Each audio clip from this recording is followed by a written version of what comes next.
দর্শক, এই মুহূর্তে আন্তর্জাতিক অপরাধ ট্রাইব্যুনালে আছেন সহকর্মী এস.এম. আরিফ, যুক্ত হচ্ছে তার সাথে। আরিফ, ট্রাইব্যুনালের আজকের কার্যক্রমের কি খবর আছে আপনার কাছে, জানাবেন আমাদের। সাহেলি, আজকে ট্রাইব্যুনালে একে শেখ হাসিনা সহ তিন যে আসামি রয়েছে, সেই তিন আসামির মানবতা বিরোধী অপরাধের মামলায়, সেই মানবতা বিরোধী অপরাধের মামলায় আজকে 5 জন সাক্ষী সাক্ষ্য গ্রহণ করার কথা।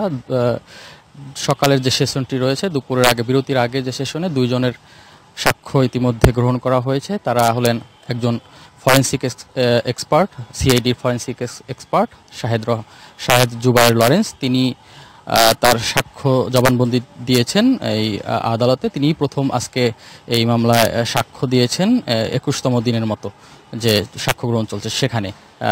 তিনি যেমনটি জানিয়েছেন যে শেখ হাসিনা এবং জাসদ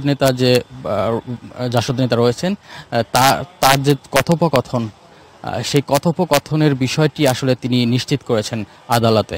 তিনি বলেছেন যে এই যে কথোপকথনটি হয়েছে এটি সত্যি কথোপকথন, এবং তিনি তার ফরেন্সিক যে ল্যাবে সেখানে পরীক্ষা নিরীক্ষা করে জাসদ নেতা ইনু এবং সাবেক প্রধানমন্ত্রী শেখ হাসিনা তাদের যে কথোপকথন সেটি নিশ্চিত করেছেন। তারা সেখানে কিন্তু বলেছিলেন যে শেখ হাসিনা এই নির্দেশনার কথা সেই কথোপকথনে রয়েছে যে এই সাধারণ যে জনগণ বা সাধারণ যে ছাত্রছাত্রীরা রয়েছে আন্দোলন করতেছিলেন তাদের উপরে মারণাস্ত্র ব্যবহার, বোম্বিং, উপর থেকে যেটি হেলিকপ্টার থেকে বোম্বিং, এই কথোপকথন কিন্তু সেই সাবেক প্রধানমন্ত্রী এবং জাসদ নেতা ইনুর কথোপকথনে রয়েছে, এবং সেটি নিশ্চিত করেছেন যে এটি তাদের এই কথোপকথন এবং ল্যাবে পরীক্ষা করা হয়েছে। এবং তিনি বলেছেন যে এটি পরীক্ষা করার জন্য জাসদ নেতার যে কণ্ঠ সেটি আসলে তাকে যে আটক রাখা হয়েছে সেখান থেকে আসলে নেওয়া হয়েছে, এবং প্রধানমন্ত্রী শেখ হাসিনার যে কণ্ঠ সেটি আসলে বিভিন্ন যে বিটিভি সহ বিভিন্ন গণমাধ্যমের যে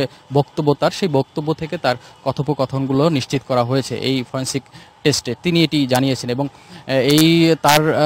তার এই কথোপকথনের বিরুদ্ধে কিন্তু জেরা করেছেন আসামিপক্ষের আইনজীবী। তিনি যেমনটি জানিয়েছেন এটি এআই দিয়েও হতে পারে তিনি বলেছিলেন, তবে এটি আসলে সত্য নয় বলে ফরেন্সিক যে এক্সপার্ট লরেন্স তিনি জানিয়েছেন, এবং তিনি বলেছেন যে তিনি সব কিছু ফরেন্সিকে তথ্য প্রমাণের নিয়েই তিনি এটি আসলে নিশ্চিত করেছেন এই তথ্যটা।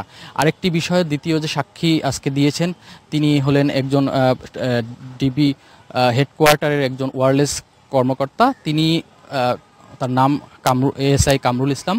তিনি আসলে সাক্ষী দিয়েছেন। তিনি বলেছিলেন যে 17 জুলাই সাবেক যে ডিএমপি কমিশনার রয়েছে হাবিবুর রহমান, তিনি নির্দেশনা দিয়েছিলেন, তার মাধ্যমে নির্দেশনা আসে যে এই সাধারণ যে ছাত্রছাত্রী আন্দোলন সেই আন্দোলনের উপরে সর্বোচ্চ বল প্রয়োগ, এবং আমরা যে অডিও বার্তাটিও সেখানে ছিল সেই অডিও বার্তাতে আসলে 2 জনের কথোপকথন কিন্তু আমরা শুনতে পেয়েছি। সেখানে বলা হয়েছিল যে সর্বোচ্চ বল প্রয়োগ তিনি করতে বলেছেন, এবং অবস্থান বুঝে ব্যবস্থা সেটি নেওয়ার কথা বলেছে, এবং গুলি করার যে কথা তিনি বলেছেন যে যদি প্রয়োজন হয় সেখানে পায়ের কোমরের নিচে হাঁটু গেড়ে গুলি করার কিন্তু অডিও বার্তায় তার শোনা গেছে। এবং এটি আসলে কামরুল ইসলাম তার জবানবন্দিতে বলেছেন গুলি করার কথা বলেছেন, এবং তিনি চাইনিজ রাইফেলের কথা বলেছেন। চাইনিজ রাইফেল দিয়ে গুলি করার নির্দেশ দেওয়া হয়েছিল, তবে আমরা যে অডিও বার্তা আছে সেটিতে আসলে সেটি স্পষ্ট শোনা যায়নি। সেটি আসলে আমরা যে প্রসিকিউশন পক্ষ আছে মিজানুল ইসলাম, তিনি কথা বলেছেন, তার কাছে আমরা সেই প্রশ্নটি রেখেছিলাম। তিনি বলেছিলেন এটি আদালতের বিষয়, পরে এটি নিয়ে আর্গুমেন্ট হতে পারে, যে বিষয়টি চাইনিজ রাইফেলের কথা উঠে এসেছে।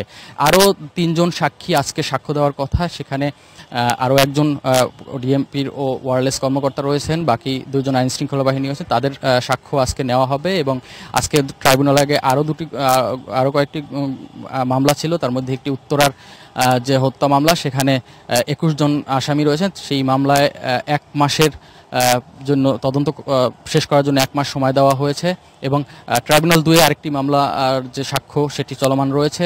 সেই মামলাটি হলো আশুলিয়ায় যে 6 লাশ পোড়ানো, সেই আশুলিয়ায় 6 লাশ পোড়ানোর মামলায় সাক্ষ্য গ্রহণ চলছে।